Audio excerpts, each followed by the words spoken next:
veig que ja tenim la sala prou plena.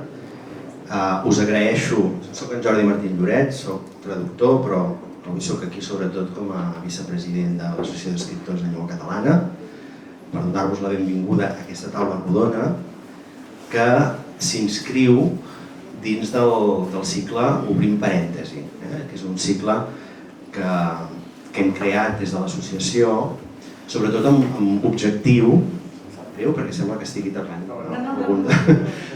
amb l'objectiu sobretot de descentralitzar, és a dir, d'oferir activitats, sobretot als nostres socis, tot i que són actes que també són oberts, oferir activitats arreu del territori, perquè ens trobàvem que sovint, al final, tot acabava concentrant-se a la Seu, a Barcelona, que és una escola, l'Ateneu, etc.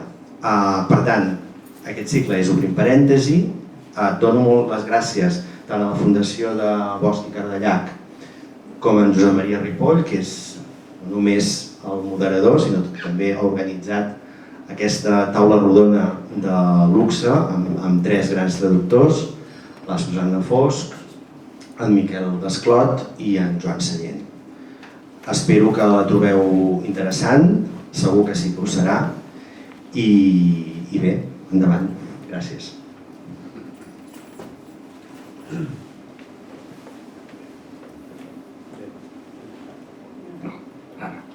Bé, molt bona tarda.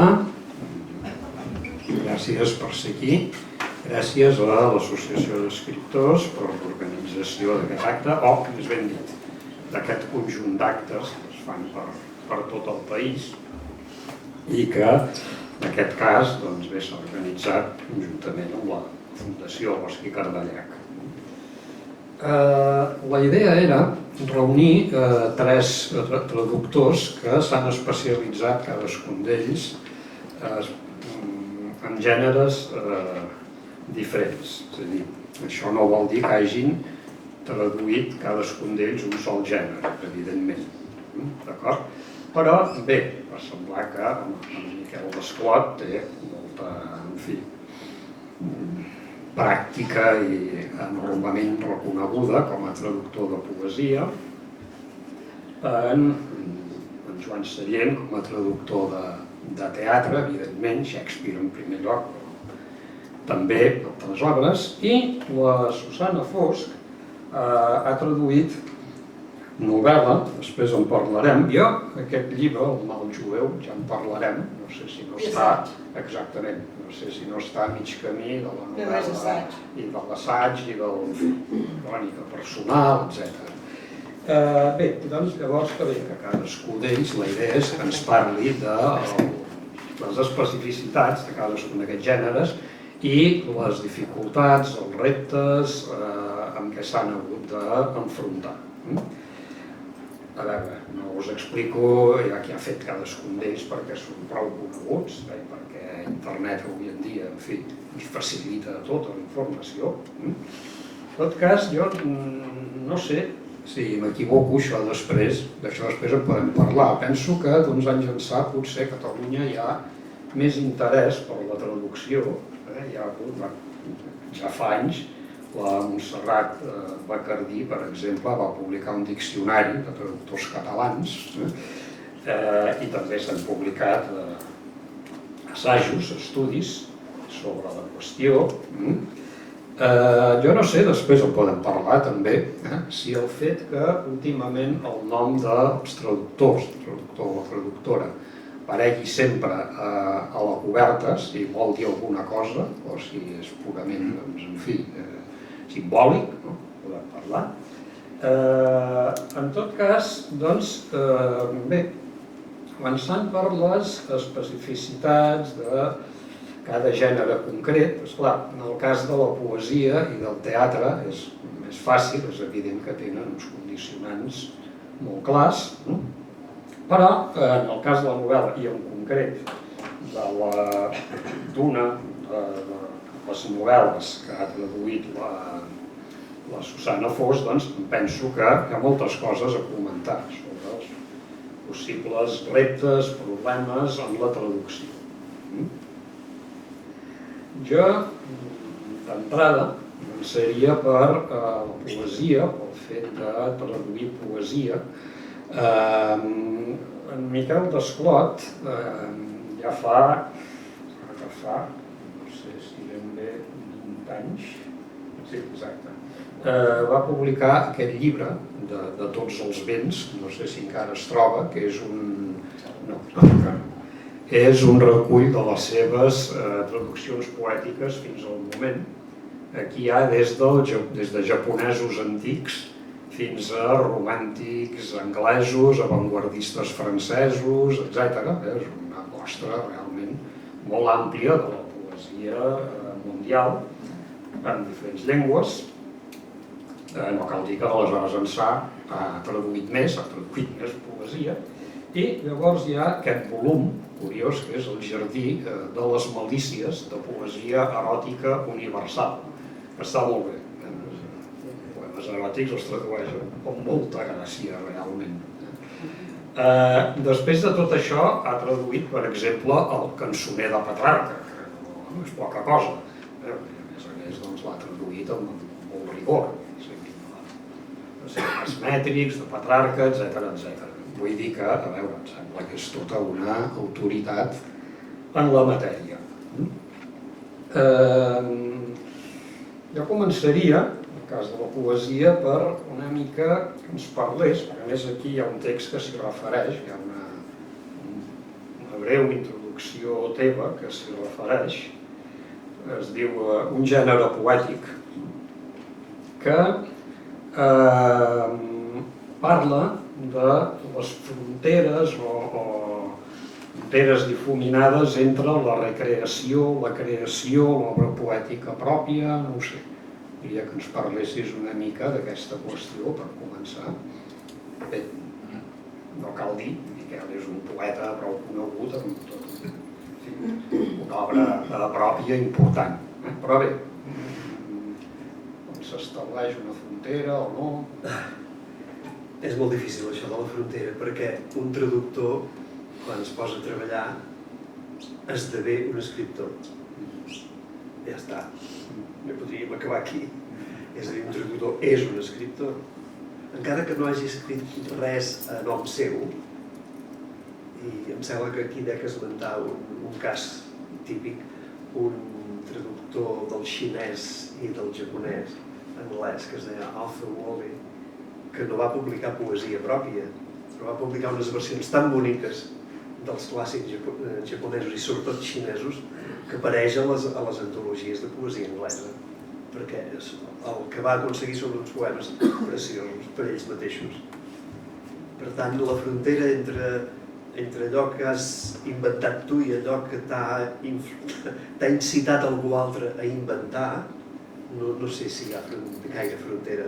És a dir, quan et poses davant d'un full en blanc per escriure una poesia, pots treballar amb records teus, amb pensaments teus, amb vivències teves, o pots treballar amb una altra vivència, que és haver llegit una poesia que t'ha agradat. A mi m'ha passat sovint que si he traduït ho he fet per això, perquè aquesta poesia m'agradaria compartir-la. Ara recordo un cas, per exemple, fa molts anys, a la BBC vaig sentir recitar una poesia de Thomas Hardy. Hòstia, quina meravella, això! Dic, això un dia m'agradaria dir-ho en català per compartir-ho amb la meva gent.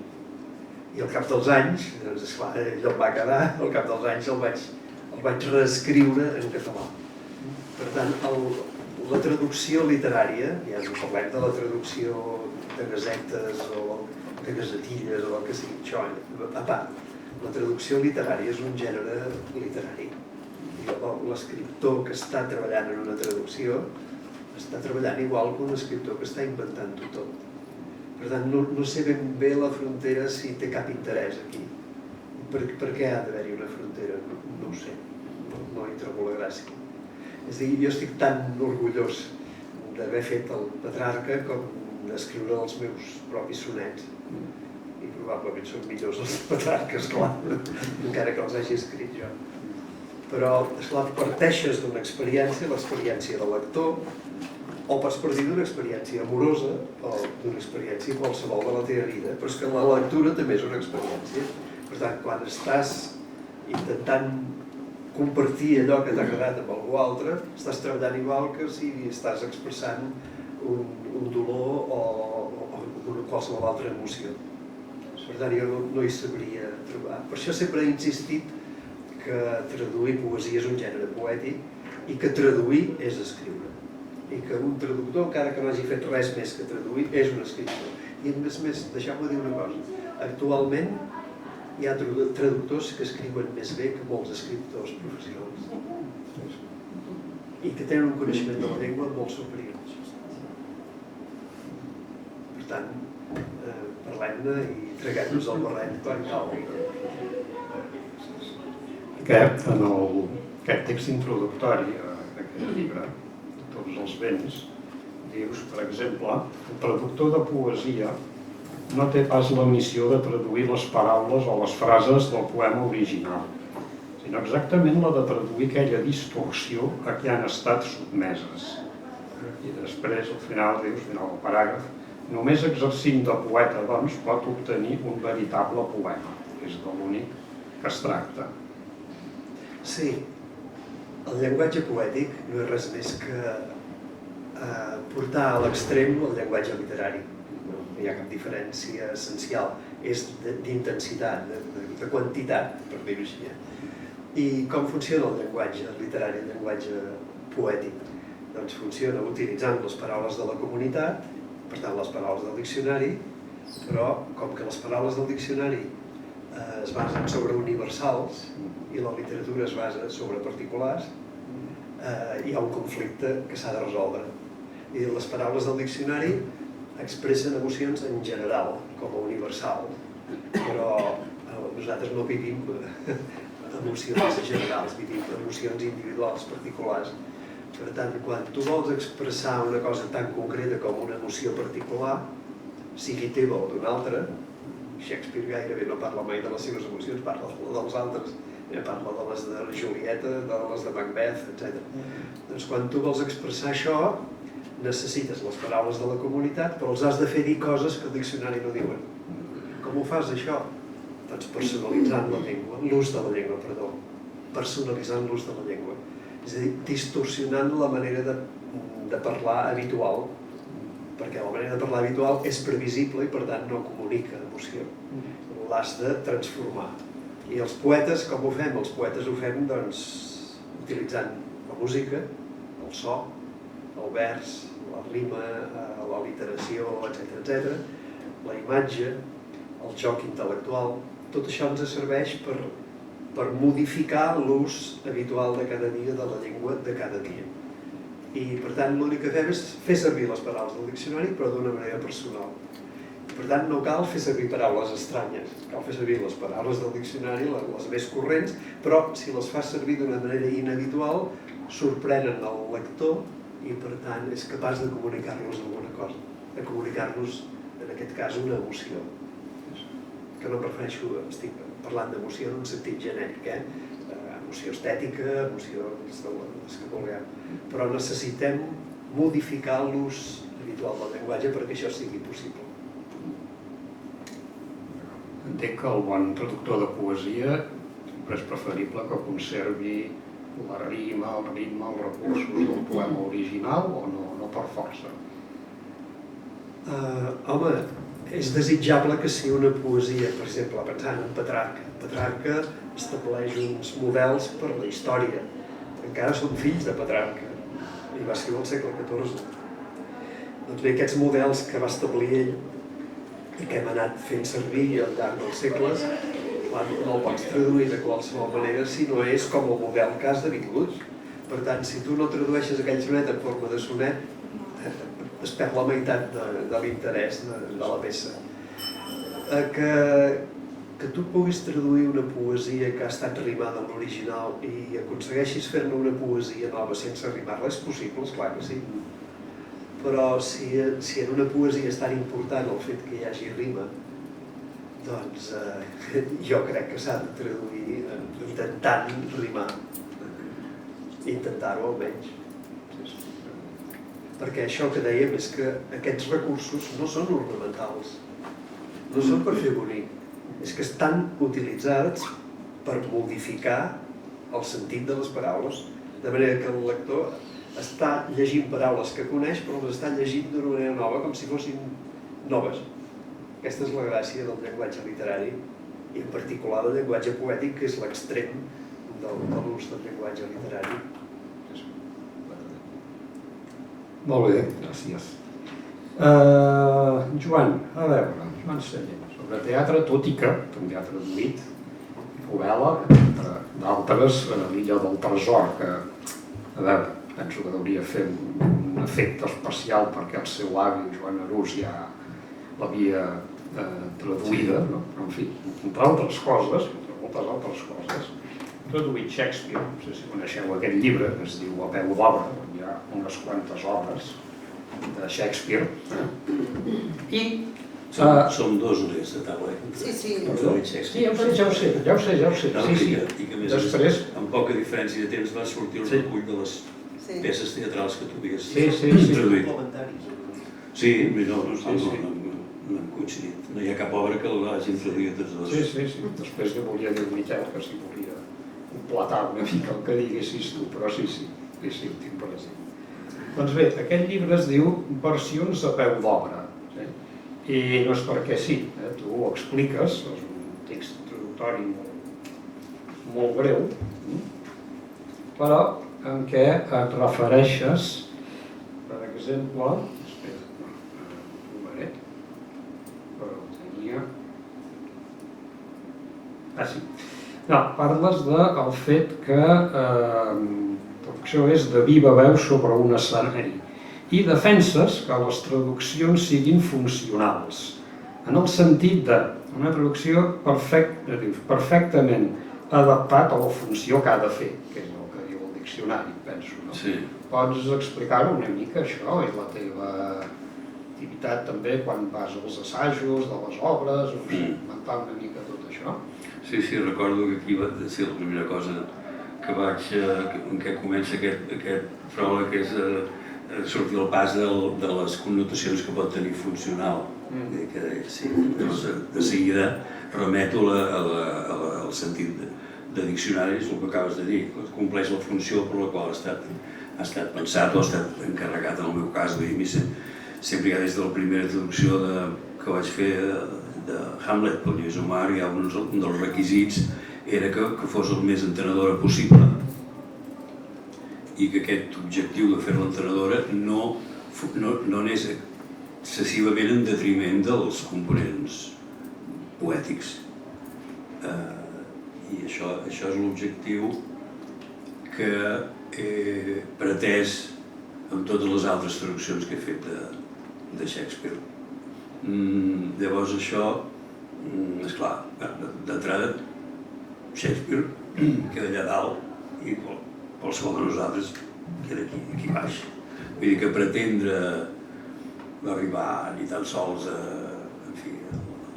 la meitat de la sola de la sabata ja és una pretensió que és perjudicial, perquè llavors això es presta moltes frustracions quan t'hi poses. D'entrada has de partir de la base que has de fer el que puguis per aconseguir l'efecte, una part de l'efecte que té l'original. Llavors, esclar, i a més traduir Shakespeare per encàrrec i per ser, no necessàriament per ser publicat, sinó per ser posat en escena, per ser representat, per ser dit. Llavors, esclar, això té unes condicions, té unes servituds que no té un text, ja sigui teatral o del gènere que sigui, que vagi destinat a ser publicat, perquè per la raó d'entrada prou bàsica, prou lògica, que en una traducció que es publica hi pots posar les notes a peu de pàgina que vulguis. I, naturalment, una traducció que és per ser dita no hi ha peus de pàgina que valguin, ni l'espectador, per al lector, si una frase no l'acaba d'entendre o vol reflexionar-hi, doncs pot aturar l'estona que vulgui, pot tornar enrere, pot llegir aquella frase les vegades que vulgui. En teatre, si dius alguna frase o paraula que desconcerta l'espectador, en el sentit de què ha dit ara? Llavors ja això, el més probable és que desconcentri l'espectador per entendre la frase que ve a continuació. Vull dir que aquesta immediatesa és una cosa que condiciona molt. I la gent de teatre, els directors de teatre pels quals he treballat, ho tenen molt present, és una prioritat a vegades fins i tot excessiva i que això no s'entendrà. I llavors, doncs, sempre hi ha una negociació i dius, home, a propòsit d'això, Shakespeare, fins i tot per un espectador anglòfon, fins i tot per un espectador anglòfon especialitzat en Shakespeare, no s'entén mai del tot. O sigui, hi ha un percentatge de coses que ningú ha acabat d'entendre del tot en les obres de Shakespeare. I aleshores això, grans actors anglesos com el John Gielgud i Ian McKellen, parlant de la seva experiència com a actors shakespearians, han dit que davant d'algun fragment, ja sigui un vers, dos versos o més, que no s'acabi d'entendre i que ningú hagi acabat d'entendre del tot, s'han agafat a la música del vers i el recrear-se amb l'eufonia i amb la cadència de la música del vers fins al punt que aquest diguem-ne, plaer estètic que produeix en l'espectador li faci pensar que ho ha entès realment. O sigui, no ho ha entès en el sentit d'alguna cosa que no entén ben bé ningú, però li ha produït una sensació d'afinitat amb allò que acaba de sentir per la via estètica, no per la via de la comprensió textual. Llavors, ara no sé si m'he anat excessivament per les branques. Doncs jo et deia que expliques aquí que vas als assajos de les obres, que si cal després que modifiques alguna cosa. Sí. De fet, el més important és a veure si la cosa segueix el procés, la cosa va com ha d'anar. Primer hi ha el primer contacte és amb el director, abans que s'hagi fet cap lectura ni cap assaig del text. Quan el director s'ha llegit l'obra, llavors hi ha una trobada amb el director, es comenten diferents aspectes de la traducció. Això que deia abans d'aquesta por que no s'entengui el text, doncs també aflora en aquest dia que es reuneixen traductor i director, i llavors tu pots negociar coses perquè, home, això penso que sí que s'entendrà per la raó que sigui, i a vegades doncs queda com estava o tu accedeixes a fer-hi algun canvi. I això és important, el tipus de director pel qual treballes i l'afinitat que hi ha. Últimament tinc la sort de treballar gairebé sempre pel Josep Maria Mestres, que té una especial sensibilitat pel llenguatge i té una formació filològica i aleshores ja ens entenem molt bé. Però vull dir que sí, assistint a vegades, ja dic, el més important és aquest primer contacte amb el director i després les primeres lectures. Les primeres lectures que es fan del text, encara sense cap... Vull dir, tots els actors asseguts al voltant d'una taula llegint el text. Això d'entrada és una cosa que com a traductor sí que em produeix una emoció especial, perquè tot allò que tu has traduït en solitari a casa i dient-te les frases i parlant sol, i llavors quan ho sents en boca d'aquests que ho han de defensar sobre l'escenari, doncs és molt emotiu. Però alhora hi ha aquest primer contacte amb els actors i aquest primer moment en què sents els actors, ja et pots adonar d'alguna cosa que no acaba de funcionar.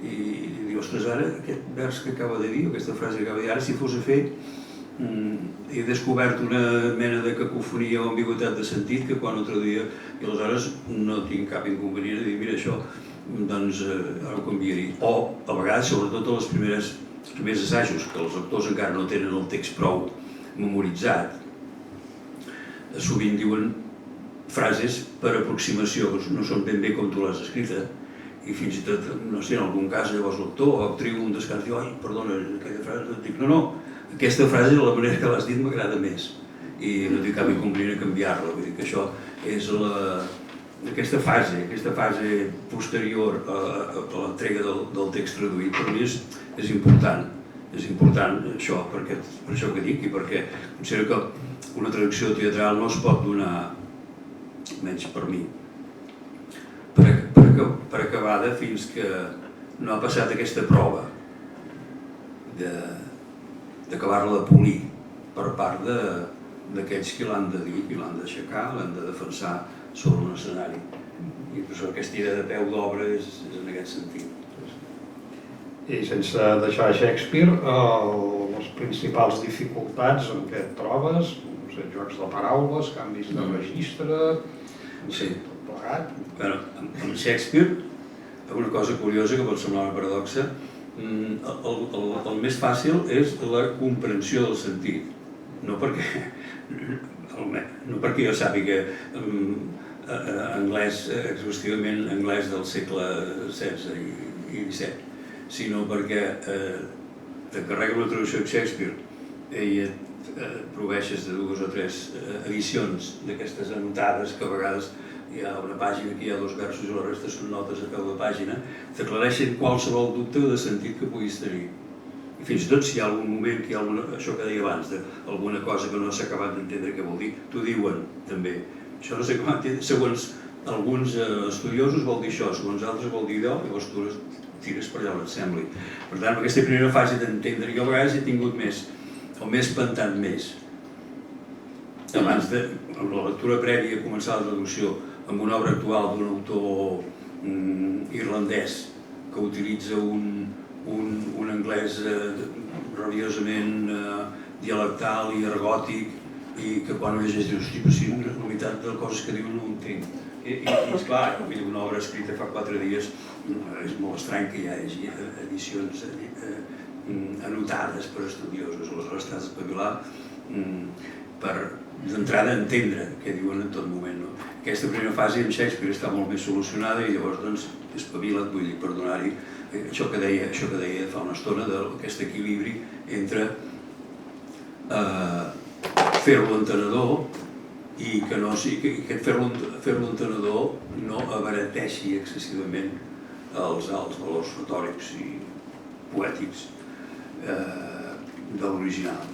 Llavors, una de les coses, per exemple, Shakespeare és tan brutal la manera com combina dintre d'una mateixa obra la tragèdia, el lirisme, l'humor més estripat, l'obscenitat, els jocs de paraules, alguns jocs de paraules realment d'un gust a vegades dubtós, però t'has d'espavilar, per això esclar, no és exclusiu de Shakespeare, qualsevol autor de teatre que el tradueixes per ser escoltat, si hi ha un joc de paraules que dius aquí, la gent s'espera que rigui, doncs t'has d'espavilar per buscar un equivalent que faci el fet.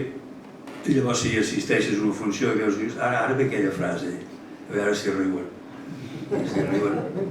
Pot ser que quan arriba la frase algú es tossegui prou fort perquè no senti, cosa lamentablement molt habitual en teatre, però cosa que, esclar, si tradueixes una cosa per ser publicada no pots viure aquesta emoció de la proximitat, no? I els jocs de paraules, sí, esclar, els jocs de paraules, sí, Shakespeare sí que sí, és allà on més es demostra que equiparar fidelitat amb literalitat és fals, o sigui, cosa destinada al fracàs i sobretot, ja dic, en els jocs de paraula, quan es juga amb la forma i el so del llenguatge és quan difícilment funcionarà una traducció literal. I els casos més extrems d'això, quan es fa servir el llenguatge, no pel que diu, no pel que comunica, sinó per jugar amb el so. Totes les llengües tenen, si aquí tenim els 16 jutges mengen fetge, doncs en anglès tenen aquells rodolins o aquells versets que diuen she sells seashells by the seaside, etc. Una literació descarada i constant de 2 o 3 sons. Aleshores, si això et surt en una traducció que estàs fent, no té gaires possibilitats d'èxit que et cenyeixis, t'obstinis a traduir literalment el que diu aquests versos, que són una cosa bastant poc solta, vull dir, que ven petxines a la platja i no sé què més fa. Aleshores, substituir això per 16 jutges menys en fetge, doncs no estaria malament.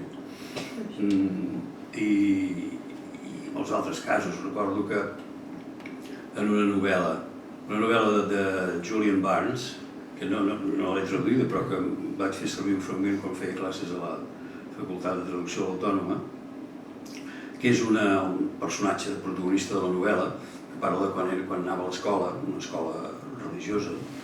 Era una nena molt gamberra i molt rebel en tot, i tenien unes hores d'oració i oració col·lectiva, i quan venia el Pare Nostre, jo m'havia inventat una lletra que sonés semblant i que deia així. I resulta que un dia les altres nenes que li tenien mania van dir, amic Pare Nostre, callem totes i que només se senti ella i que es vegi aquí la heretgia que ha comès. I per exemple, el Pare Nostre comença, en anglès comença dient Our Father who art in heaven, Pare Nostre que estem al cel.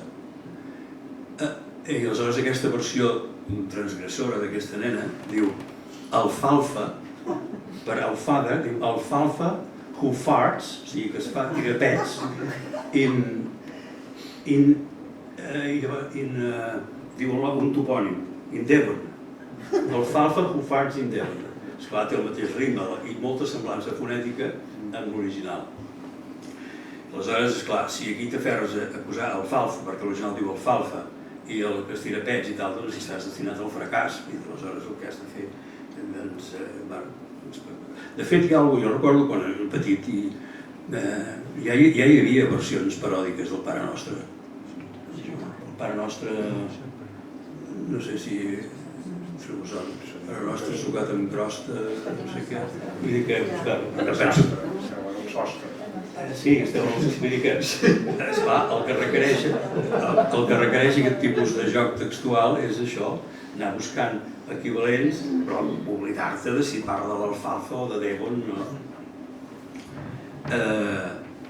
I això pot ser molt divertit, depèn de la pressió i l'estrès en què treballis, i pot ser divertit si tens temps per recrear-t'hi, i si no pot amargar bastant i treure hores de son.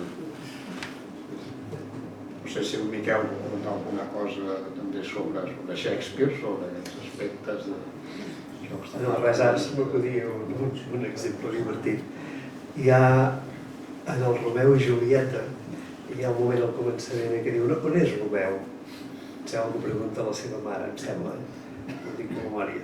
I li contesta un dels seus amics, és allà que l'he vist a sota d'un sícamo, un arbre, que avui dia és un plàtan fals, però que en aquella època i en català és un sicòmor, que és una figuera africana. I penses, una figuera africana a Verona, què coi deu fer? Doncs bé, a l'Otello, quan canta el Willow Song, la Desdèmona, o Desdemona, perquè nosaltres en diem a la italiana, però ells no ho diuen així, hi ha un moment que diu que la canta sota d'un sicòmor. Sicòmor, per què? Sycamore, està malalt de mort, és un joc de paraules. Com punyetes tradueixes això? En Segarra diu un sicòmor, un sicòmor, però una figuera allà que hi pinta. I llavors això, jo no ho sé traduir, això, jo ho vaig passar. És clar, és que hi ha vegades que t'has de donar per vençut. En aquests casos per vençut. Potser en algun altre lloc de l'obra pots aconseguir alguna cosa, algun altre joc, però ostres, és que Shakespeare és un malalt del joc de paraules, ens vendia l'ànima per un joc de paraules i tu t'has d'espavilar i t'hi has de trencar i sovint te'l trenques i no en surt res. I és que ara se'm van acudint nous exemples, però potser prenem temps a coses que pugui dir No, em sembla No, només un altre cas. El Lewis Carroll, l'Alícia, esclar, és un joc de paraules constant. Hi ha un moment que un dels personatges parla d'una mestra que havia tingut. En anglès hi ha, per designar una tortuga, hi ha dues paraules, tortoise, s'escriu, i turtle, turtle. Una és la tortuga d'aigua i l'altra és la tortuga de terra, no sé quina de les dues, però turtle és la d'aigua, em sembla. I aleshores diu que la seva mestra was a turtle, but we call her tortoise because she taught us. Què fas aquí, no? Carner va passar també. És a dir, Carner, la seva traducció d'Alícia passa de llarg amb la majoria de jocs de paraules. No sé si alguns realment li passaven per alt o tirava el dret perquè la seva intenció a l'hora de traduir Alícia penso que era una altra, no era precisament la fidelitat al joc del llenguatge, cosa que li agradava tant a Carner, però aquí ho tradueix literalment. En la traducció del Salvador Oliva doncs hi ha un intent i diu la tortuga li deien tortura perquè ens torturava. Aquí veus un intent de posar un joc de paraules allà on hi ha un joc de paraules, que el lector vegi que hi ha un joc de paraules encara que et quedis a mig camí. Això era l'exemple que m'ha vingut al cap ara. Molt bé, doncs passem a la novel·la, amb la Susana Fosc. La Susana Fosc es va atrevir a traduir aquesta novel·la de Jean Ducharme, que es diu L'engolida dels engolits, la seva traducció, que es pots explicar si vols. Bueno, és la gran novel·la canadenca, en teoria la tenen tots idealitzada, no? Hi ha fins i tot qui la compara a l'Ulisses, res a veure, però bueno, jo vaig traduir aquesta novel·la com un acte d'amor a un amic meu valencià que havia vist una pel·lícula que es deia Leoló, que està inspirada en aquesta novel·la, i llavors havia buscat, ell no sabia francès, ell sap anglès, o sabia poc francès com per llegir-la directament en francès, s'havia traduït al castellà en una versió molt trista, em sap greu dir-ho, i jo vaig dir, és francès, ja te la traduiré jo, en pla xulo, en pla espanyol. Però resulta que vaig començar i vaig dir, però on t'has fotut, nena? I sí, em vaig fotre amb un bon embolic, perquè està plena de dialectalismes, de quebequismes, i llavors el problema era entendre-ho. Està plena de quebequismes i de jocs de paraules, és a dir, un joc de paraules toca l'altre, però el que passa és que el text fa servir un francès prou estàndard, vull dir, prou estàndard i prou culte. No hi ha registres, vull dir, no he tingut problema amb els pronoms, he fet servir els pronoms febles, he fet servir els pronoms febles de tot el domini lingüístic, no he fet improvisacions de pronoms parlats, els que fem servir, per exemple, quan traduïm pel·lícules, i va ser...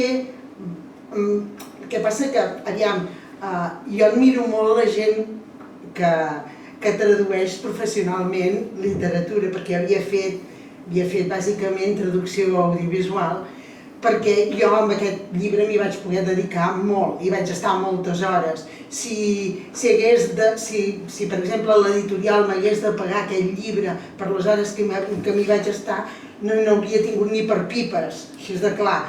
Però hi somiava, em despertava a la nit i pensava, i aquella paraula, era com una tortura. Però el que passa que va ser un gran plaer i vaig aprendre molt. No sé, és això, bàsicament. És un monòleg interior d'una nena que té, ara no me'n recordo exactament, 9 anys em sembla quan comença i 15 anys quan acaba el llibre, i ara potser, si fos a fer, canviaria el títol. No canviaria res més. Canviaria el títol perquè després de la meva traducció va sortir una traducció nord-americana, perquè el llibre s'havia traduït fa molts anys a Anglaterra. També era molt curiós, no? Perquè vaig mirar la versió anglesa i era curiós perquè quan hi havia un tros que no entenien, se'l saltaven. Per això passa en molts llibres. Jo és una de les sorpreses que he tingut fent traduccció literària, perquè, si hi ha una...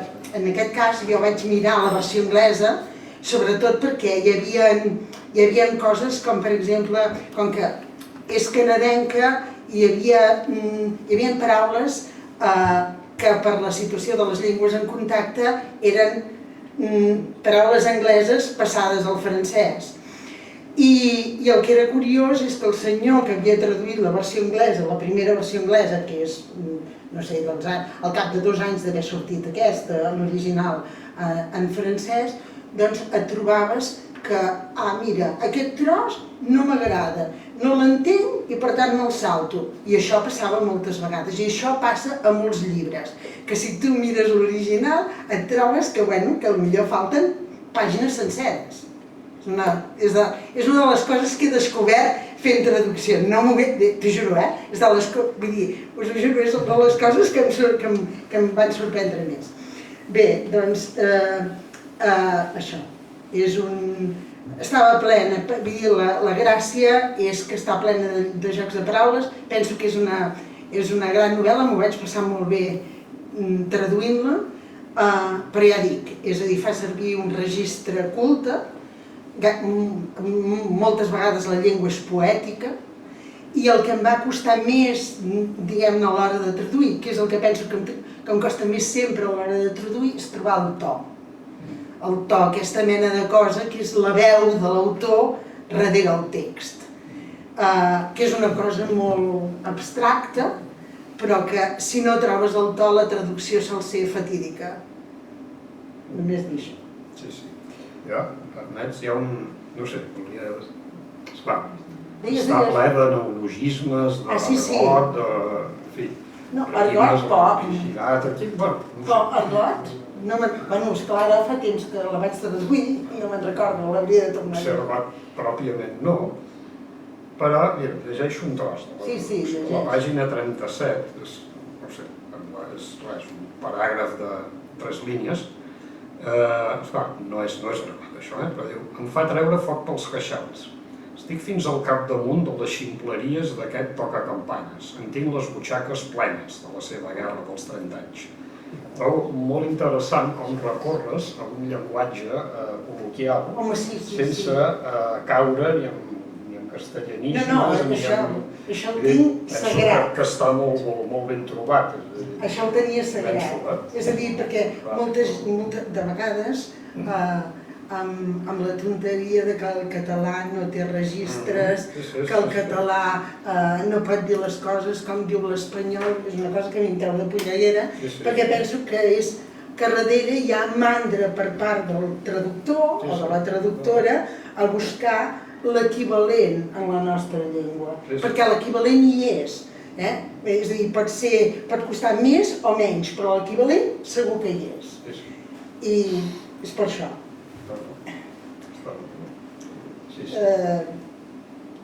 Era una tria difícil. Val a dir que va guanyar el premi Serrat Crespo, de traducció del francès al català. Sí, de l'Otana. I, en fi, després d'això ha traduït aquest llibre de Piotr Smolar, que es diu Mal jueu, que és molt diferent. Això és a dir, sí, aquest llibre és una mena de...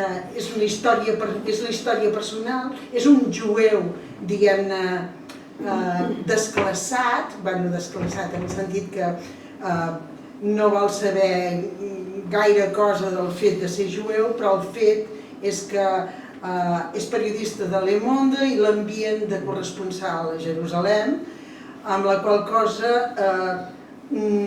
ha de fer una reflexió, ha de revisar la seva vida, no? La seva vida, els seus orígens, els seus avis, l'Holocaust, la situació dels palestins i dels jueus a Israel. I llavors fa un recorregut per l'Israel actual i consulta tota mena de... És a dir, parla amb tota mena de gent, tant gent creient com gent descreguda, tant sionistes com religiosos. Estava bé, era un llibre que estava bé. I llavors després d'aquest vaig traduir La sang del cel, que això sí que és una cosa horrorosa, és el pitjor llibre, la pitjor traducció, penso, el pitjor llibre per traduir, era un llibre terrible per traduir, però també va estar bé. I ara, res, he traduït una cosa que em feia molta il·lusió perquè era és un llibre que Albert Londres, que era el pare del que s'anomena periodisme d'investigació, era un senyor que va viure a començament,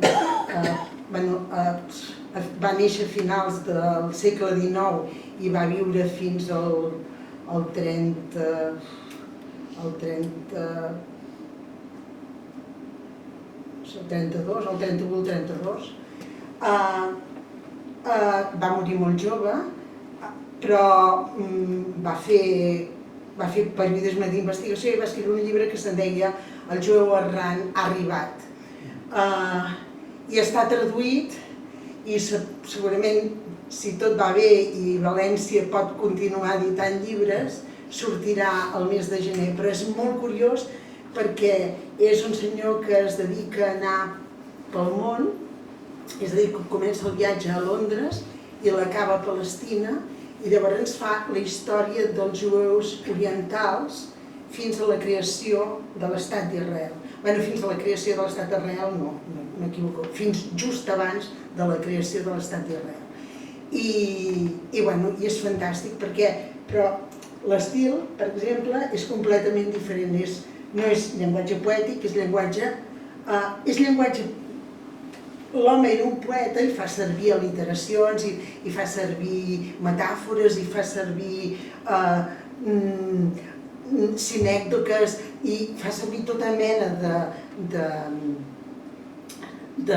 de formes literàries, però en canvi té un llenguatge super condensat, és a dir, frases curtes que diuen molt. Em va costar de traduir perquè el to era... Havies de trobar un to que fos periodístic i poètic alhora. Era complicat, però ha sigut molt agradable. Però clar, jo he traduït 4 llibres, aquests senyors tenen molta mili, vull dir, no té punt de comparació. A partir d'aquí, jo ja faré coses en general perquè les contesti qui vulgui, evidentment. Si qualsevol de vosaltres m'ho preguntar també ho pot fer. D'entrada, volia dir una cosa. El Joan Sallent ens ha parlat de l'oralitat, evidentment, sobre l'escenari, no? Però, home, en poesia suposo que l'oralitat també té el seu paper i volia preguntar, fins i tot a tu, si en novel·la, en concret en aquesta novel·la, quin paper té l'oralitat i fins a quin punt feu la prova de l'oralitat. Sí. Em sona, no? No sé, jo diré una cosa. Jo quan tradueixo, a més, suposo que tots ho fem, però no ho sé. Jo tradueixo i em dic les frases en veu alta. Si sonen bé la deixo i si no em sonen bé em torturo fins a trobar la frase. I per tant... Jo penso que això és la prova de foc, però vull dir que a vegades hi ha qui diu que això s'ha de fer només quan tradueixes textos per cedits, que penso que s'ha de fer sempre. Fins i tot si tradueixes un text que no és literari. Sí, sí.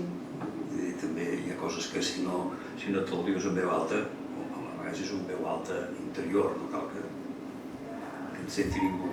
Però vull dir que si no et fixes en com sona i la manera com sona et satisfà, no pots tirar endavant.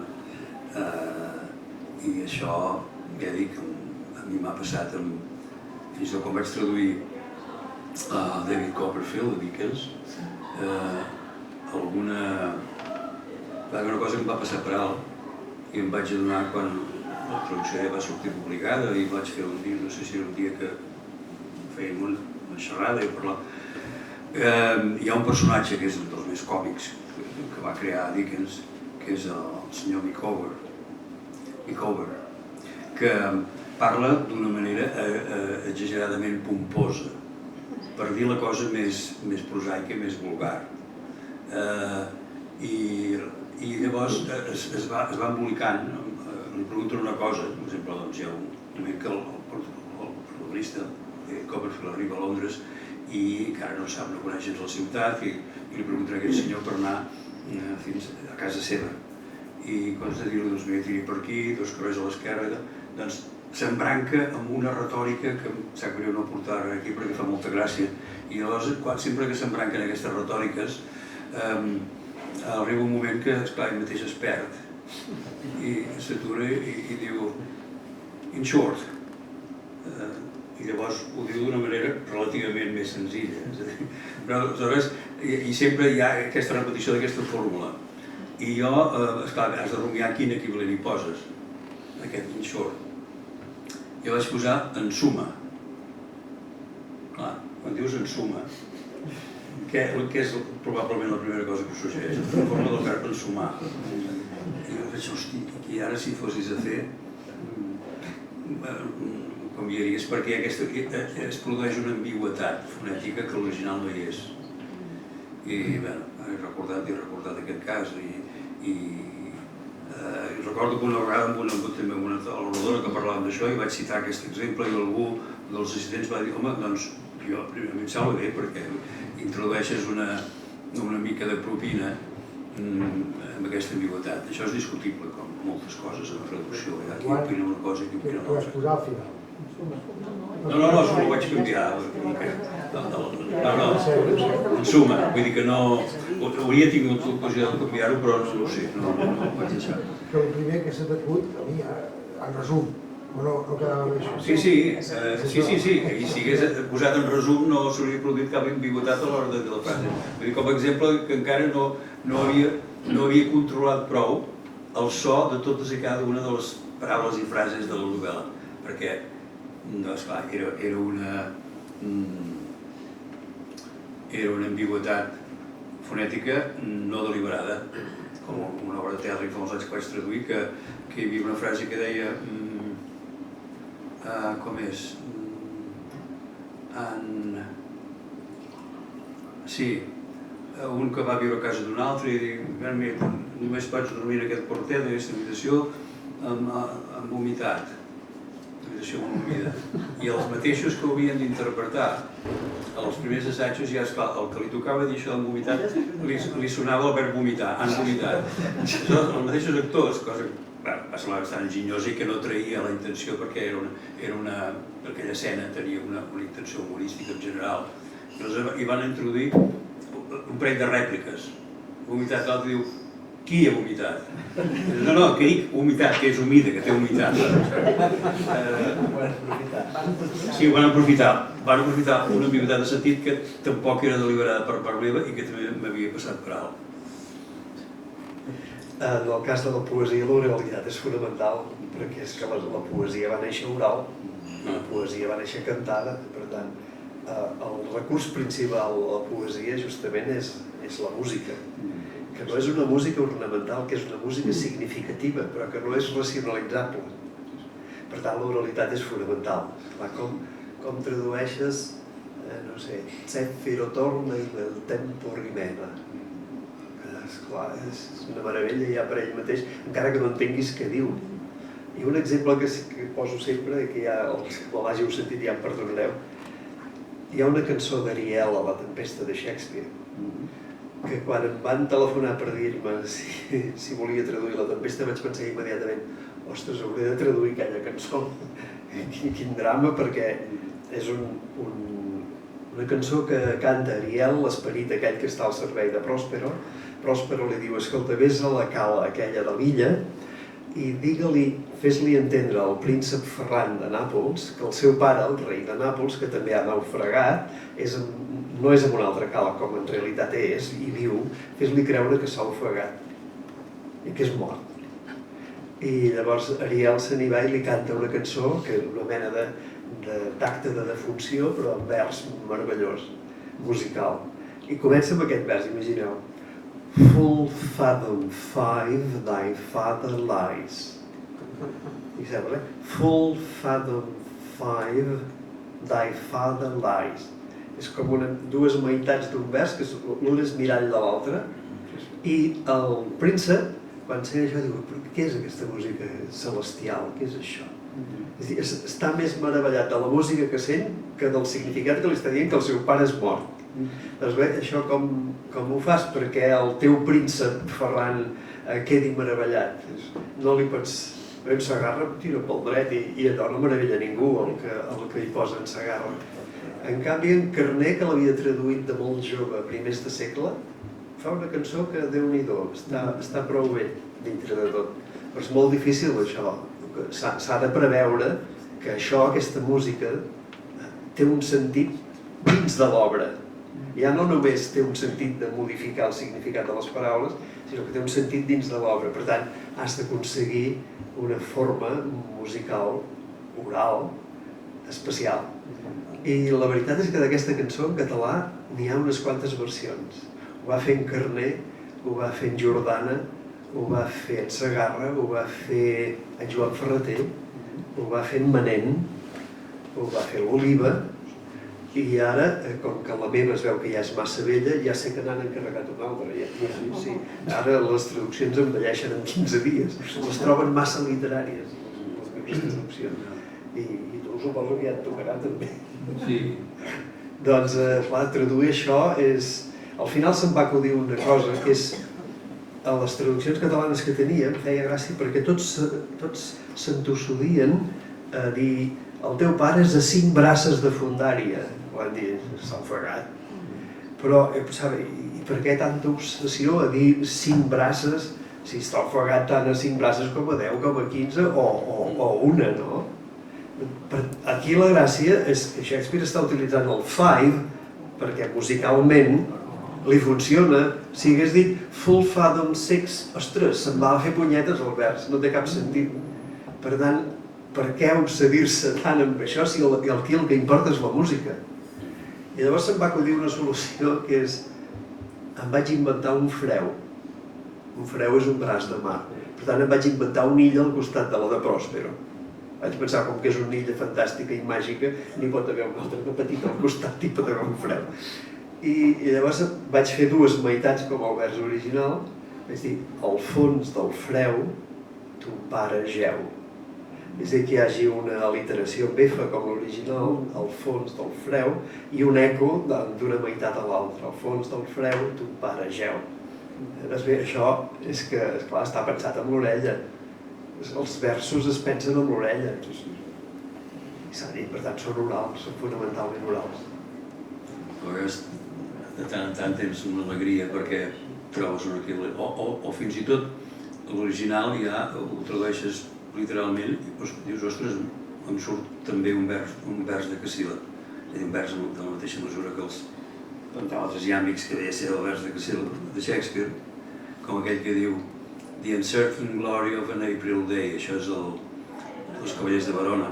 Per cert, Joan Sales va treure d'aquest vers el títol Incerta Glòria. És la incerta glòria d'un dia d'abril. Ostres, surt un de Cassila també. El que passa és que el tipus de l'esquema rítmic accentual no és el mateix. The Uncertain Glory of an April Day té un ritme iàmbic, en canvi la incerta glòria d'un dia d'abril és aquesta altra de Cassila, que és el ritme del noi i de la mare. més o menys. Més o menys. Vull dir que no l'has acabat d'entrar, dius, ostres, que bé, però no l'has acabat de resoldre. Jo he rumiat alternatives i he pensat, per exemple, en comptes d'un dia posar un matí.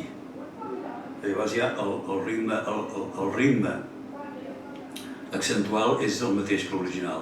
The uncertain glory of an April day, la incerta glòria més o menys, la incerta glòria d'un matí d'abril. Simplement. I és una obra que jo no he hagut de traduir, però algun fragment sí, per un muntatge que van fer diversos textos, una mena de collage de textos de Shakespeare. I no, jo vaig mantenir això d'un dia. No vaig gosar ara això que deies tu, que a vegades la precisió semàntica no és tan important i quan el que és més important és el so. Aleshores, clar, però no vaig gosar posar el matí d'abril, si l'original no deia morning. Són coses que, decisions que la traducció és la cosa més allunyada d'una ciència exacta i aleshores és tan subjectiu i és impossible que dues traduccions, no impossible, no dues traduccions, jo què sé, jo a vegades a la classe de la facultat feia aquesta prova, donar als alumnes una vintena d'alumnes que hi havia a la classe, un paràgraf posem d'una vintena de línies que el traduïssin i no en sortia, era gairebé impossible que en sortissin dues totalment idèntiques i no eren necessàriament textos de gran volada literària, però vull dir que aleshores això que deia, que és una cosa molt més subjectiva del que molta gent de fora de l'ofici es pensa, la traducció. I la tendència a pensar que és una cosa molt automàtica, és la feina menys automàtica que hi ha, sobretot si és traducció literària, com ja heu il·lustrat prou. I aleshores, si a algú li pot semblar vàlid posar un matí, un altre et pot dir, ostres, aquí has fet una traïció que no calia. I aquí hi ha la subjectivitat. Això és una prova que traduïes a escriure. Sí, no, abans quan parlaves d'això que no hi havia... Sí, és una forma d'escriptura literària el que la diferencia de l'escriptura d'una obra pròpia és que hi ha unes servituds que t'imposa l'autor, és a dir que, per exemple, jo vaig traduir la línia del tresor i els meus coneixements de llenguatge nàutic eren limitadíssims. Coneixia doncs mitja docena de paraules i el pal de Massana perquè aquella manera que ho diu, no? I aleshores aquí t'has de... A veure, jo si hagués escrit una cosa meva d'una disciplina que no coneixes ja no t'embranques a parlar-ne i en canvi aquí no tens més remei que il·lustrar-te, informar-te i buscar equivalents de l'original. En aquest sentit sí que hi ha aquesta imposició que l'escriptura pròpia no té. Ara sí, estic d'acord amb el que deies, que traduir és escriure de la mateixa manera que escriure no deixa de ser potser mai una manera de traduir. Ja sigui això que deies de traduir la pròpia experiència, els propis coneixements o la influència d'altres coses que has llegit.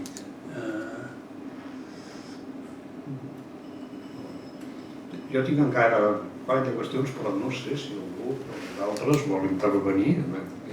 Endavant. En relació a això que dèieu ara, i és un exemple concret, però em sembla que m'ho podeu respondre els tres, en el Coriolà del senyor Salló, en un moment diu, el poble diu it shall be so, i vostè tradueix i així ha de ser, que és perfecte perquè cau no només la traducció literal, sinó que cau perfecte de síl·labes i fins i tot la fonètica s'assembla molt, és pràcticament la mateixa la consonàntica. En fi, això deu passar molt poques vegades, que és tan clavat, tan perfecte. Llavors, en el 99,9% de vegades que no passa, és preferible, diguem, morir-se per buscar alguna manera que encaixi i amb el rendir-se, o bé traduir-ho com bonament es pugui i més endavant potser fer recordar aquest joc anterior o així, o no, ni tan sols recordar el joc anterior i tirar. Jo penso que això que deies de l'opció d'obstinar-se i esforçar-se perquè això no es pot perdre, ho haig de mantenir i aquesta obsessió per la literalitat és perillosa i és condemnar al fracàs i pot ser que si no et mates et tiris al baix tu mateix de la finestra. O sigui que es tracta de buscar l'equivalent allò que dèiem, doncs mira, i fer el que puguis i sabent que et quedaràs a mig camí o... Però que encaixi tant de forma com de contingut és pràcticament impossible. Molts cops és impossible. I a vegades quan trobes un equivalent que aconsegueixi una equivalència, una gran equivalència de forma i de ritme i a l'hora de sentit, doncs és una gran... és molt gratificant. Sobretot quan hi ha versos que són, amb Shakespeare per exemple, versos que són, com se'n diu, és a dir, que d'aquests que, a part del to be or not to be, that is the question, altres versos que també són gairebé igualment emblemàtics i que els sap molta gent de parla anglesa que no saben ni que vinguin d'una obra de Shakespeare. Per exemple, el primer vers de Lead the Race és If music be the food of love, play on. I vaig anar amb voltes, la traducció literal és si la música és l'aliment de l'amor, continueu tocant. Hi ha uns músics que toquen i tal.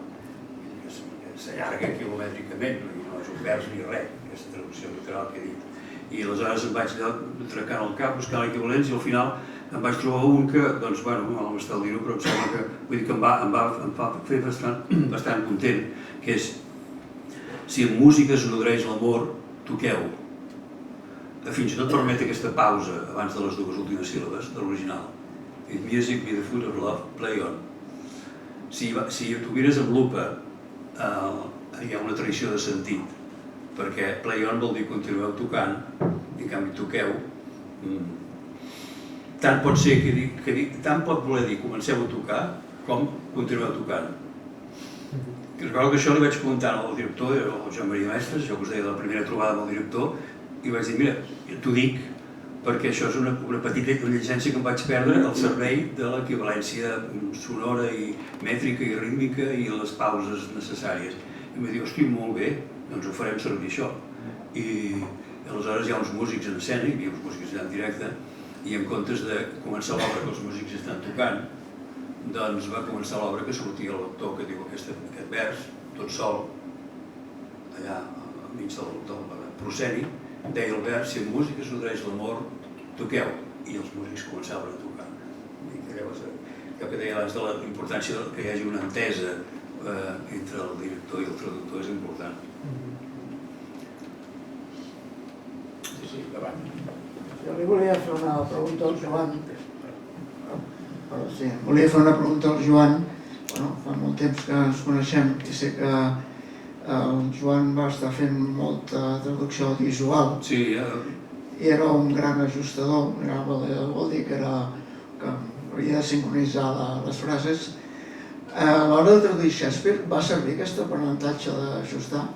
Jo això sí, vull dir que jo també tenia ganes de treure això, perquè aquí som com a mínim 3 que hem traduït audiovisuals. La Susana i tu, que no sé si encara en tradueixes, no? Poc. I un servidor, no sé si algú. I aleshores això, jo sempre he pensat que, o ja ho he dit, ja n'he parlat d'això, de la traducció, no sé, no, quan parlava de tu. Ja ens hem parlat, Aviam, si això fos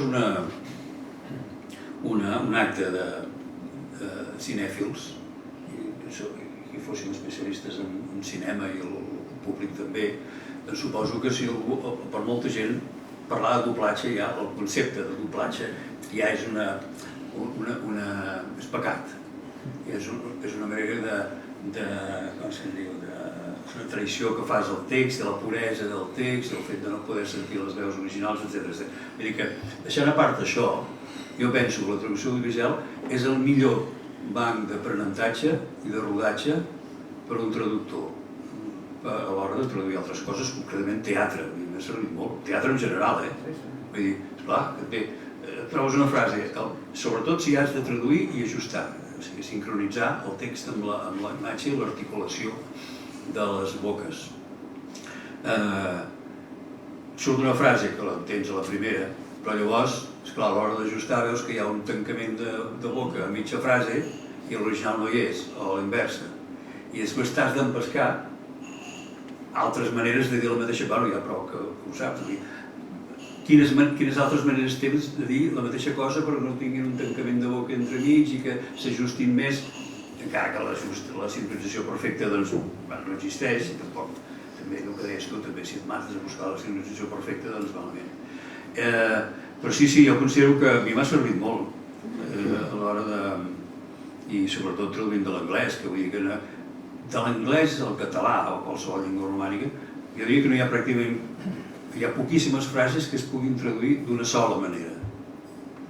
I aleshores això, vull dir que aquesta pràctica, aquest exercici d'anar buscant alternatives, doncs, m'ha servit molt en traducció literària en general, de teatre o bé de narrativa.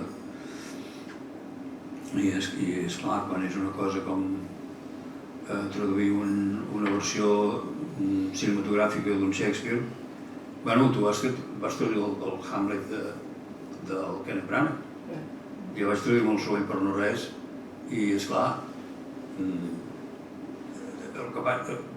aquí la prioritat és que mantenir el ritme de l'original i que s'ajusti amb l'articulació com qualsevol pel·lícula. Més que no pas mantenir exactament la mètrica dels versos. Però, a veure, Déu-n'hi-do, no?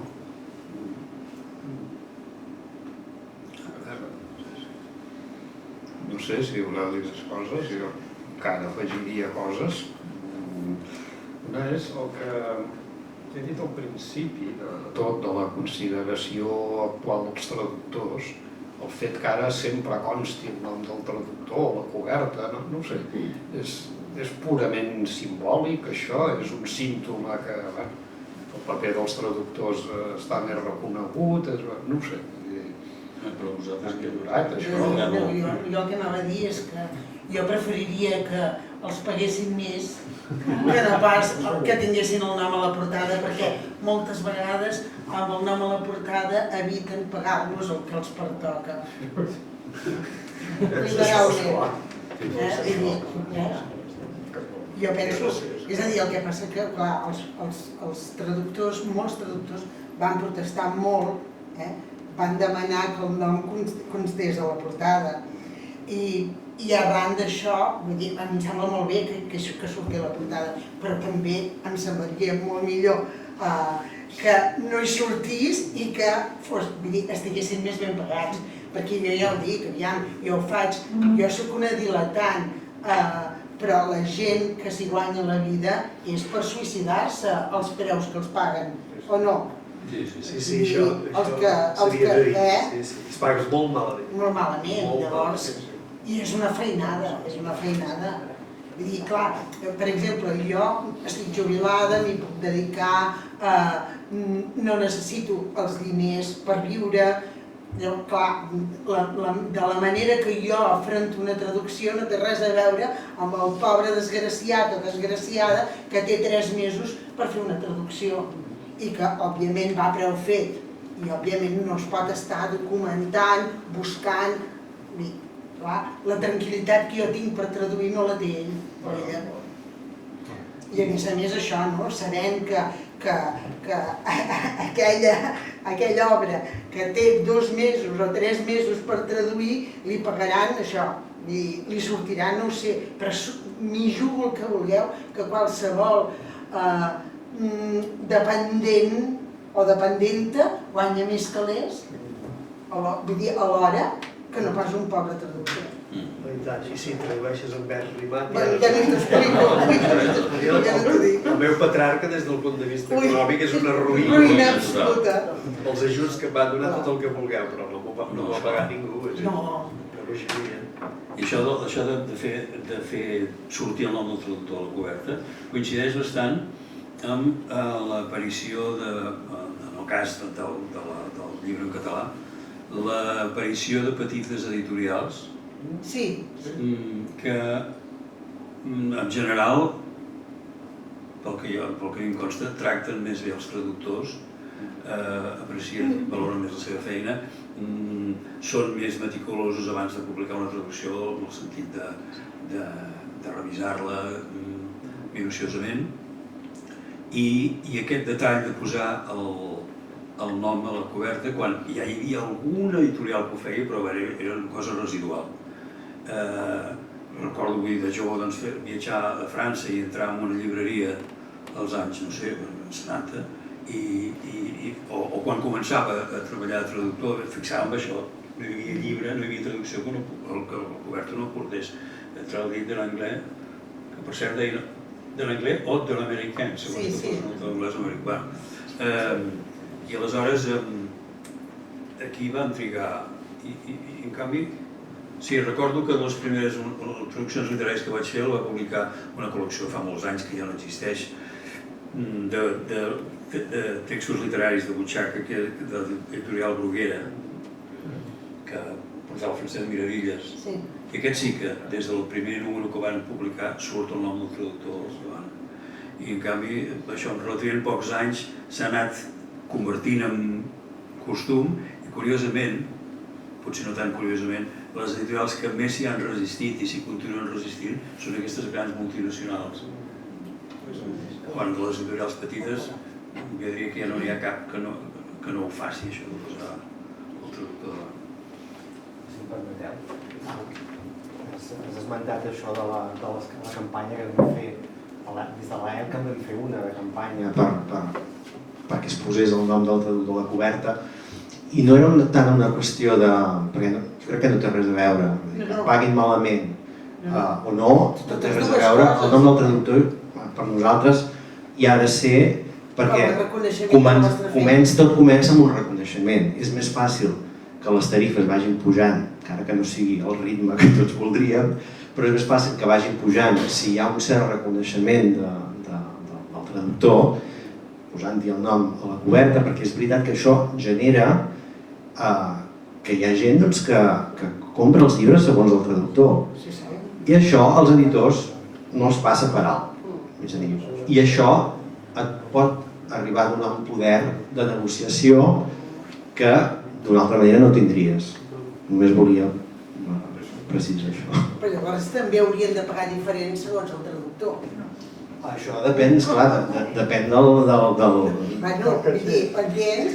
Exacte, depèn de l'editor i depèn del traductor, evidentment. Si l'editorial té en compte que hi ha llibres que es compren pel traductor, ara posaré un exemple, les traduccions del Miquel Cabal, posem per dir, sortim de l'anglès i anem al rus,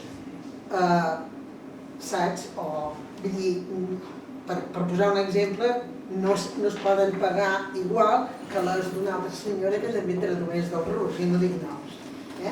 O, per exemple, les de l'Arnau Bàrios, no? Sí, evidentment, això cadascú té els seus gustos i... Però vull dir que, clar, això, vull dir, si realment les editorials ho fan, tenen en compte això, també haurien de tenir en compte que no totes les traduccions valen el mateix. Ja que tinc el micròfon, aprofito també per dir això que has dit abans que els traductors a vegades se salten paràgrafs, etc. Jo crec que això passava bastant abans. Passava bastant abans i amb les traduccions al castellà, sobretot, em sembla que més o menys hi hem trobat que vas a consultes, no? A vegades et trobes traduint un clàssic, però hosti, això com ho devien traduir, no? Els que hi havia abans, no? I ensopegues una traducció castellana de fa uns quants anys i dius, ui, això no hi és, no? Jo crec, si més no amb tots els editors amb qui he treballat, que ara són molt curosos i a vegades m'ha passat que involuntàriament m'he saltat una frase i, hosti, t'arriben les correccions i el corrector et diu ei, aquí faltava aquesta frase, no? I això, jo penso que ara els editorials són bastant curosos a l'hora d'editar i és difícil, si més no en català. Però ja et dic, en aquest cas era la versió anglesa, que també et sorprèn. I els americans tiren, sí. Els editors americans sí que tenen tot el que volen. No, els editors americans, per exemple, amb La sang del cel, una edició de Yale, hi faltaven la tira de versos, la tira de versos que hi havia en l'original francès que no hi eren. I vull dir, que aquesta edició la van fer, és a dir, es va editar el llibre, es va editar La sang del cel en anglès i llavors, diguem-ne, Yale em va donar la versió canònica i dius, mare que els ha matriculat, perquè realment la versió canònica era per fotre a la bassa. Llavors es va tornar a editar en anglès a Londres i diguem-ne l'edició estava refeta i estava bé, però la de Yale és per llançar i és de Yale. No, pel que fa als preus, jo ja fa molt temps que no faig traducció literària, però em sembla que no tots els traductors cobren igual. Bueno, és que seria lògic, jo no ho sé. Almenys quan... Jo recordo que quan estava fent, ja feia doblatge, a mi m'havien demanat per fer una obra i una traducció i vaig dir no perquè el preu que pagueu jo no ho puc fer i em va dir bueno, no tothom paguem igual. Estàs parlant de traducció audiovisual. No. Literària. Si jo estava fent traducció visual i em demanava fer... Dic, home, és que comparat amb el que cobro una traducció visual no em surt a compte fer una traducció literària. Diu, bueno, perquè esteu pagant aquests preus. Dic, no tothom paguem igual, O sigui, de fet, m'ho farien bastant més, però al final no ho vaig agafar. Però vull dir que no tots els traductors cobren igual i em sembla que les editorials, depèn de qui tradueix, li paguen un preu o li paguen un altre. Segurament, jo el desconec, això també deu ser, hauria de ser així. Deu ser relativament recent, és a dir, perquè jo ara pensava en un cas explicat, que li va passar al Felip Formosa, explicat per ell mateix, pel Felip Formosa, que també un editor, director d'una col·lecció d'una editorial, amb el qual tenia coneixença i amistat, el va trucar per traduir no sé quin llibre de l'alemany, i el Felip va gosar, doncs, a dir, posar el preu ell. Sí, però mira, jo va dir, no, ja sabia, ja preveia que m'ho diries, però t'ho he volgut dir, però ja veia venir que o sigui, que no van voler, tot un Felip Formosa, posi un preu i no ho acceptis. Però bueno, això era fa anys, no sé quants, potser la cosa ha canviat ara. En canvi, el lampista no li discuteix. No. És que és un altre tema. Els terminis. Els terminis no. Diuen que la traducció és el segon ofici més antic del món. El primer no posa el preu al client, tampoc.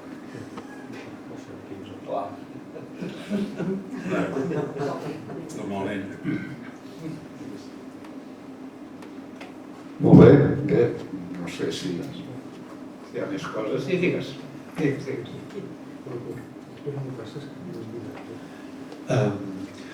Volia preguntar-te, potser és una curiositat, a quina edat vas llegir L'illa del tresor i què et va motivar a traduir-la i quin grau d'afectació, en positiu, va tenir el teu parentiu amb el Joan Arús?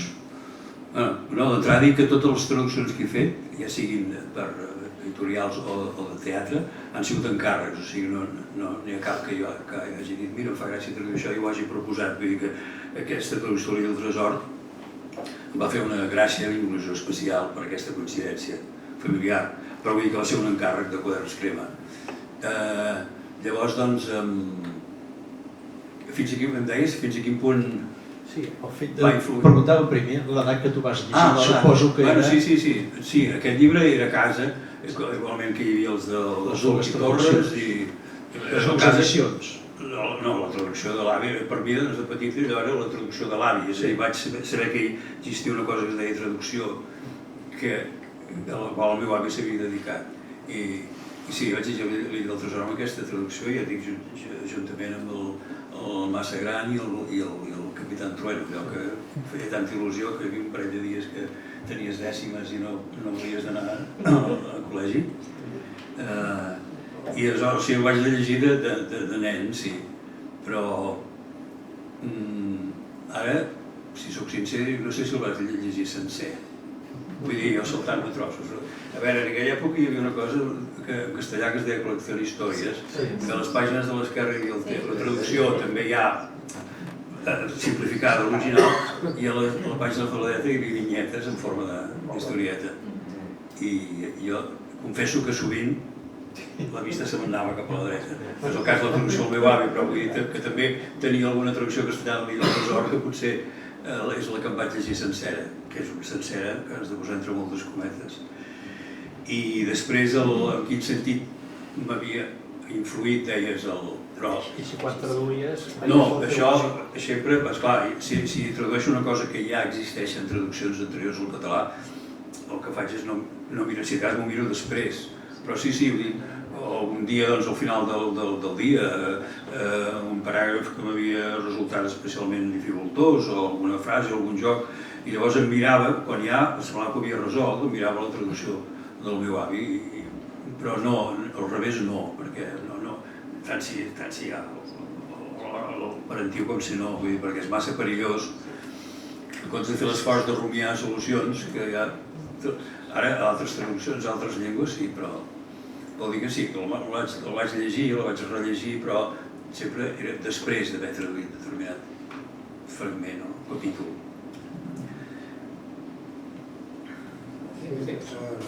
És que, se'm sent? Sí. Abans parlàvem del que es paga als traductors, que és un problema ben trist com va la cosa, el que jo sé, el que he parlat, el que he comentat, però vist des de amb voluntat objectiva és un problema del mercat en el que estem, és a dir, els pintors n'hi ha de molt bons que també teniu molt magre, etc. Llavors, per seguir amb el mercat però no amb el mateix tema, introduiria una cosa que no sé si és massa del cas, perquè estem parlant de traducció literària, però tot el que és del món de l'assaig en català és una mancança, del meu punt de vista, lamentable, perquè esclar, busques qualsevol cosa important, o la busques en castellà, o busques en francès, o en anglès, o t'has d'espavilar. Llavors és un problema, no sé si aquí voleu introduir algun comentari, però a mi és que em dol, francament em dol, perquè a més perquè soc bàsicament lector d'assaig, i o te'n vas a una altra llengua o busques com sigui, o tens magre, o és una traducció antiga que a més no t'agrada el model de llengua, es va traduir en un català que no t'agrada, llavors tries la traducció castellana, en casos si voleu, no sé si voleu... Sí, no, és que és interessant i fa rumiar això, i em sembla que no és difícil endevinar els motius. Clar, és un mal de la història, no? Quan hi va haver aquell diguem-ne, anava a dir un esclar, però potser és exagerat, però bueno, a partir dels principis dels anys 60, quan es va crear l'edició 62, hi va haver-hi, que es van obrir una sèrie d'escletxes dintre de la censura i del franquisme i es va poder publicar de cop molt més en català del que s'havia publicat. I va haver-hi un temps que es publicava, va publicar moltíssim, tota mena de literatura i assaig, molt assaig traduït del català, que és d'aquella època. Però suposo que van veure que resultava ruïnós, no ho sé, vull dir, i van dir, a veure què es ven perquè no hàgim de tancar la barraca, i llavors la gent que llegeix assaig, doncs bueno, jo llegeix en castellà, que és lamentable, però suposo que deu ser per això que avui dia hi ha aquesta mancança. També hi ha la pregunta si és que la gent majoritàriament es decanta per la novel·la, i és molt fàcil, i no sé, no? Per llibreries no només posa la novel·la a la cara, perquè és el que es ven més. Jo diria que la novel·la és el que es ven més, de tots els gèneres literaris o és a dir, el teatre el vas a veure, però la novel·la no la llegeix i la poesia poc, tristament, sí. Clar, és que ja és proporcional el nombre de lectors que hi ha dels originals. La poesia és el gènere que té numèricament menys lectors, per desgràcia. Sí, potser una última paraula, perquè penso que hem d'anar plegant. És que volia introduir un tema que potser ara seria molt llarg de comentar, però una pregunta que sempre m'he fet és si per traduir poesia s'ha de ser poeta o pot traduir-lo a algú que no ho sigui, és millor que sigui poeta o és millor que no ho sigui. Això torna a ser aquella frontera que dèiem. Sí. Aquest Arthur Wallis que us deia, que traduïa poesia xinesa, no havia escrit poemes propis. Per tant, a priori no era poeta. Però quan et presenta aquell, escolta, això és un poeta, és a dir, et pots convertir en poeta en el moment en què tradueixes poesia i ho fas bé. Sí, jo ho deia en el sentit que, per exemple, si un ja és poeta, la seva pròpia obra pot influir en la traducció que fa. Sí, esclar, pot ser. L'estil. Pot ser. Perquè, esclar, un traductor de poesia, un traductor en general és un ventríloc. Has d'assajar una veu diferent de la teva. I, esclar, poc o molt guarda algun to teu, és inevitable. Fins i tot el ventríloc no ho pot evitar, oi? Però intentes reproduir la veu d'un altre. I Segarra és tot el contrari, Segarra sempre hi ha la veu del... sempre hi ha el Segarra, ens hi traduïa la Divina Comèdia com Shakespeare o com traduïm la Divina Comèdia, no. Sí, en cas d'aquest exercici de contenció de la pròpia veu per adaptar quan la veu del que tradueixes és molt diferent, Segarra no... el que no em consta que ho hagués fet mai. I esclar, com que la veu i l'estil del Segarra eren tan potents que es manifesta d'una manera massa constant, penso. D'acord, bé, penso que ja hauríem de plegar. Moltes gràcies a tots els ponents de l'Associació d'Escriptors del Pacte i a tots els que sou aquí.